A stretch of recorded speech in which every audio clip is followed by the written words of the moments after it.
Bonjour à tous et bienvenue sur ma chaîne. Aujourd'hui on se retrouve pour la recette de ce petit trompe-l'œil. Il s'agit de petits œufs que j'ai fait avec une coque de chocolat blanc tempéré, de la mousse à la vanille, un lemon curd, du caramel en guise de paille et de la pâte sablée. Si la recette vous intéresse, je vous laisse tout de suite avec les ingrédients.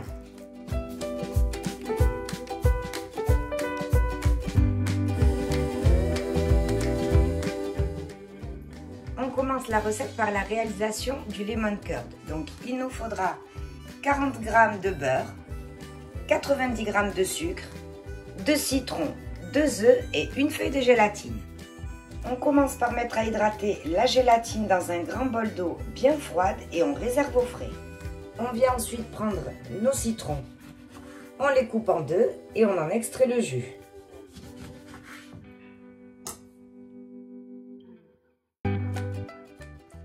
On laisse le jus de côté, puis dans un saladier, on vient y mettre le sucre et les œufs. Et à l'aide du fouet, on vient blanchir.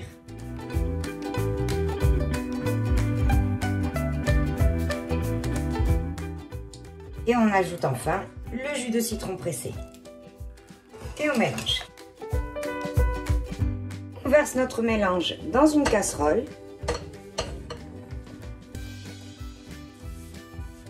Et à feu doux, on laisse chauffer sans cesser de remuer jusqu'à obtenir une crème.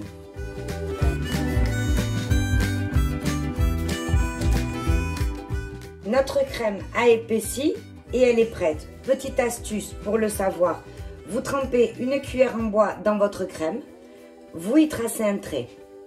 Et si les deux extrémités ne se rejoignent pas, c'est que la crème est prête.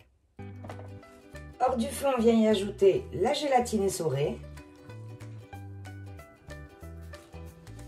On mélange.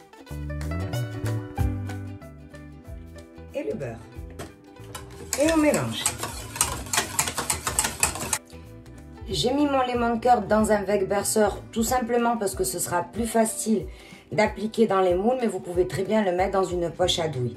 Donc je prends un moule à demi-sphère. Comme vous pouvez le voir, les cavités sont petites. Elles sont de 3,5 cm. Donc, je place mon lemon curd dans mon moule.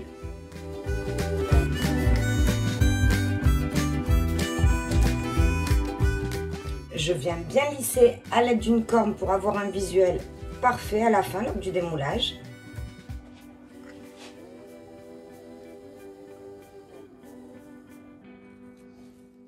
Et ça part au congélateur pour 2 heures minimum.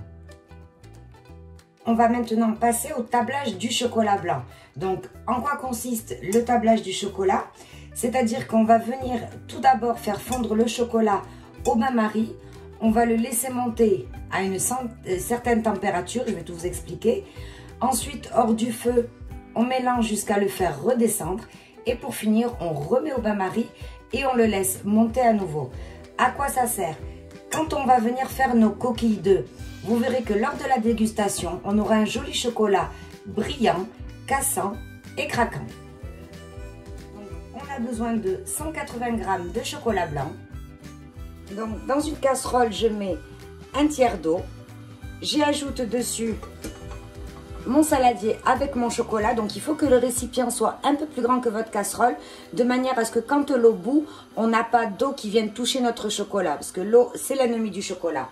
Donc, j'ai réglé mon thermomètre à 40 degrés. Il faut le faire venir à une température située entre 40 à 45. Donc, moi, je le règle toujours à 40, de manière à ce que le temps que j'éteigne le feu, ça arrive à 42, c'est pas grave. Donc, je laisse faire fondre mon chocolat. De temps en temps, je viendrai juste le mélanger à l'aide du fouet ou d'une maryse. Mon chocolat est à 42 degrés, je peux le retirer du feu. Hors du feu, maintenant on va devoir descendre le chocolat blanc jusqu'à une température de 25-26 degrés. Donc, ce qu'on va faire, on mélange de temps en temps, on le laisse gentiment redescendre. Si vous êtes pressé, vous pouvez en dessous placer une casserole avec des glaçons sans cesser de remuer de manière à ce qu'il descende plus vite. Sinon, gentiment, on le laisse descendre à température comprise, je vous le répète, entre 25 et 26 degrés. Voilà, donc à 26 degrés, je remets mon chocolat au bain-marie. Et toujours à feu doux, je le fais remonter à une température comprise entre 29 à 30 degrés. À 29 degrés, j'éteins le feu. Je viens me munir d'un pinceau et de mon moule. Donc moi, celui-ci, il a une forme d'œuf. Mais on est bien d'accord que si vous n'en avez pas, vous pouvez également reproduire exactement la même recette, mais dans d'autres moules. Donc ce sera exactement le même goût, il n'y aura que la forme qui change. Donc tout simplement, je trempe mon pinceau dans le chocolat et je viens peindre tout autour. On vient remplir les cavités de chocolat blanc. Donc on fait bien attention que ce soit pas trop épais, sinon ce sera pas très agréable à la dégustation. Mais on fait aussi attention que ce ne soit pas trop fin. Sans ça, ça va se casser lors du démoulage.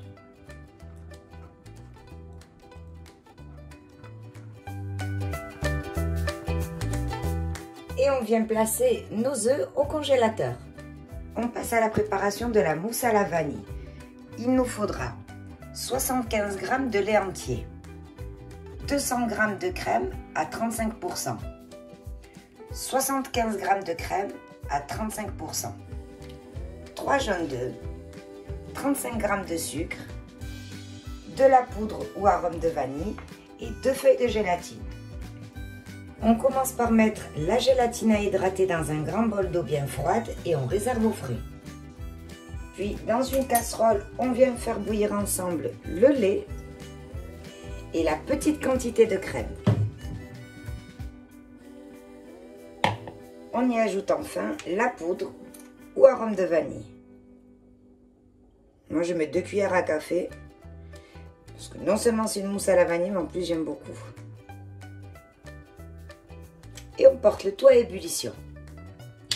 Dans un saladier, on vient y mettre les jaunes d'œufs et le sucre.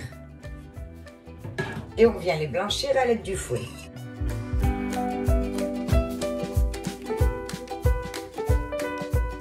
Une fois que mon lait et ma crème ont bouilli, je les verse dans mon mélange jaune d'œufs et sucre. Je mélange un peu.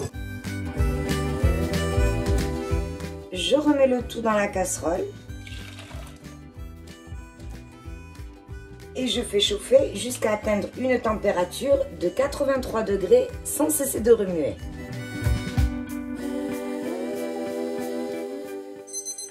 À 83 degrés, j'éteins le feu. Hors du feu, on vient y ajouter la gélatine essorée et on mélange.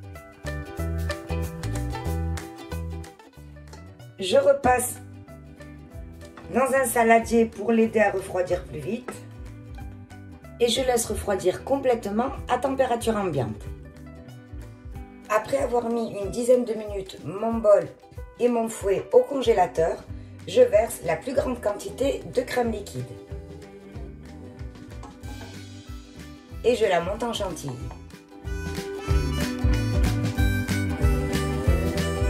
Je reprends la crème anglaise à la vanille qui a bien refroidi et je la verse dans ma mousse. Et je mélange à l'aide d'une maryse gentiment.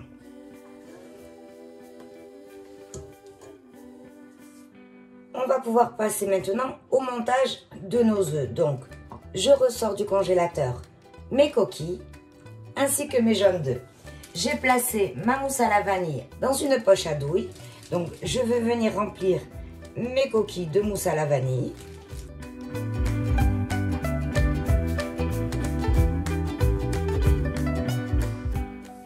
Je démoule mes inserts. Donc, maintenant, afin d'avoir un visuel parfait, quand on prend le lemon curd et qu'on le met dans la mousse à la vanille, on ne l'enfonce pas trop, on le laisse sur la surface.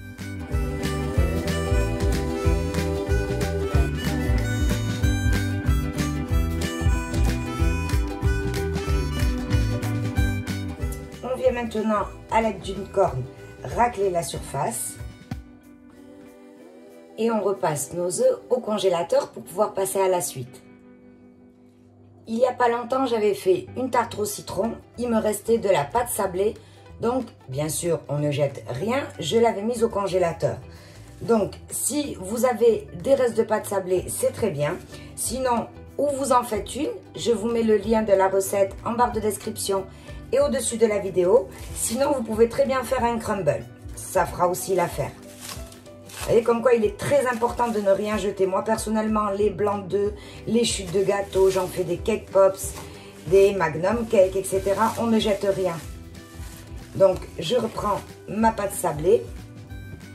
Je vais saupoudrer légèrement mon plan de travail de farine. Je me munis d'un rouleau à pâtisserie et je vais venir étaler ma pâte.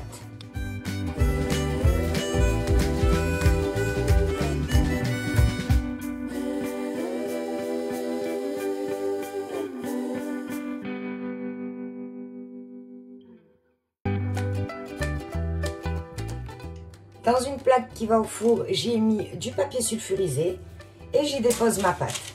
Donc on se fiche complètement qu'elle soit tordue, etc. Parce que de toute façon, à la sortie du four, on viendra l'émietter. Donc c'est parti dans le four préchauffé à 170 degrés, une quinzaine de minutes.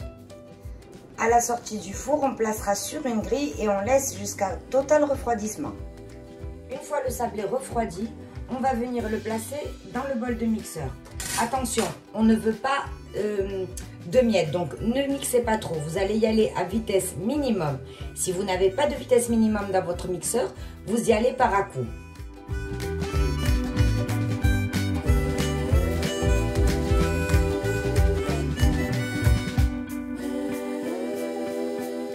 Voici le résultat que l'on souhaite obtenir. On met ensuite dans une assiette et on réserve. On va maintenant venir faire un caramel à sec pour former notre nid. Donc il nous faudra juste 100 g de sucre. Pour la réalisation du caramel à sec, rien de plus simple, on vient juste mettre le sucre dans une casserole et on laisse fondre à feu doux jusqu'à obtenir un joli caramel ambré. Donc attention, ne touchez surtout pas. De temps en temps, on va juste venir réaliser 2 petits à-coups afin de ne pas cristalliser le sucre.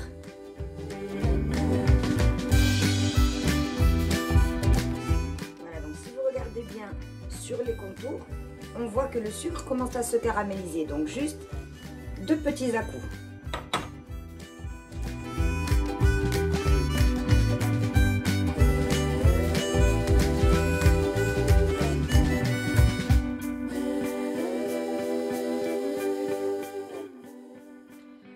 Voilà, donc vous voyez quand on obtient une jolie couleur ambrée, le sucre a complètement fondu.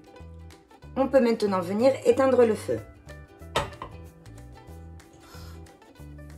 On attend un peu que le caramel refroidisse pour qu'il prenne une texture un peu plus épaisse.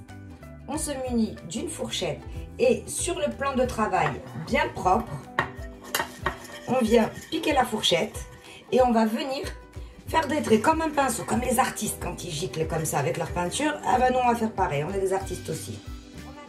Que le caramel refroidisse pour qu'il prenne une texture un peu plus épaisse. On se munit d'une fourchette et sur le plan de travail bien propre, on vient piquer la fourchette et on va venir faire des traits comme un pinceau, comme les artistes quand ils giclent comme ça avec leur peinture. Ah ben nous on va faire pareil, on est des artistes aussi.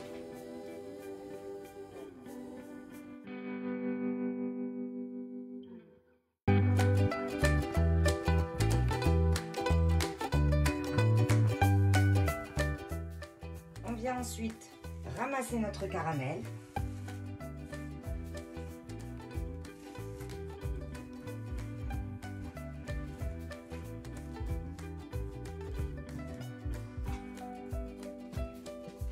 Et on entortille.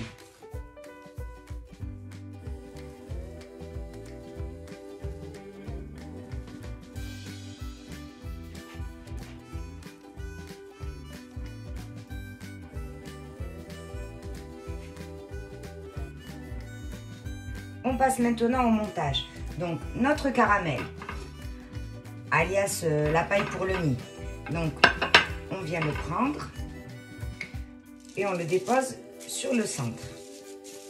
On prend ensuite notre pâte sablée miettée et on la dépose au milieu.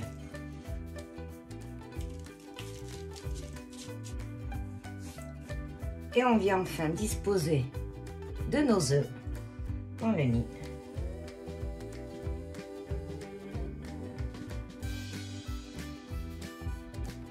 Et voilà, c'était ma recette d'aujourd'hui, des petits trompe-l'œil en forme d'œuf. J'espère que la recette vous aura plu.